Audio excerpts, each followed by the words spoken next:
With more details of the Resident Evil 4 remake being confirmed, more fans are starting to speculate what will be changed in this upcoming entry and how different this will be to its predecessor.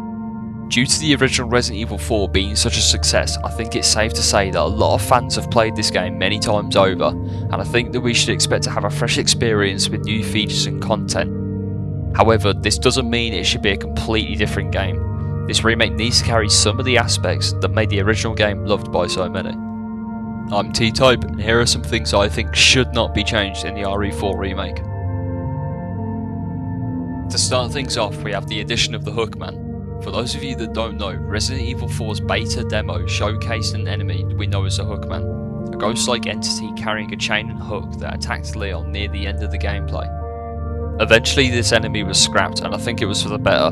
It was clear they were originally going for a more supernatural and psychological horror theme, with the Hookman's transparent and morphing appearance, having him come out of a painting, and other parts of the footage showing things like possessed dolls and doors opening on their own. This style of horror doesn't fit the series and should be left to things like Silent Hill.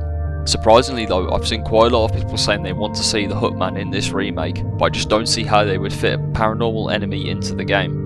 If they instead brought him back as someone infected with Las Plagas, they would have to find a way to make him unique to the rest of the Ganados, otherwise it's just a man with a hook. Now they could do this by making him a stalker enemy, but then you've got to think of a reason of why Leon can't kill him as easily as the other enemies and has to run away from him instead. Which brings me to my next point. We don't need a stalker enemy in this game. The past 4 games have had stalker enemies, and while I do think it's been done well, it loses its effect once we begin to expect it. I also don't think that tense feeling of someone chasing you down will work well with RE4's pacing. Taking on hordes of enemies whilst also having to focus on someone who keeps getting back up would just become more annoying than anything. Mr. X in RE2 worked well because we could hear his footsteps echoing down the hallways and from the floors above us. We knew he was on the hunt. We could lure him away from somewhere we needed to get to. Jack Baker in RE7 worked because we were having to evade him in small rooms and tight corridors. Jack knew this place better than Ethan, so he was able to constantly close the gap between us. I get the feeling that if this was tried in the RE4 remake, we'd be trying to focus on too much at once.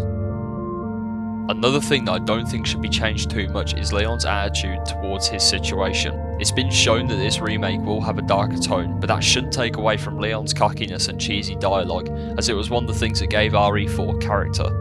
It would actually be nice to see some of the classic one-liners make a return to the remake. No thanks, bro. Where's everyone going? Bingo? Speaking of characters' attitudes, I don't think much should be done to the Merchant either. What makes him great is he is such a mysterious character that we know very little about, and to be honest, we don't really need to know much about him. I think the Merchant is best kept as he was. With all that said, some changes would be nice to see in the remake, such as scrapped enemies and locations being added to the game. I just hope that these changes we do get aren't too drastic. Anyway, that's all for this video. If there's anything you disagree with or other things you would like to see not changed, then please let me know in the comments. I'd like to see what other people's thoughts are. If you enjoyed this video, then please consider subscribing for more Resident Evil content. See you in the next one.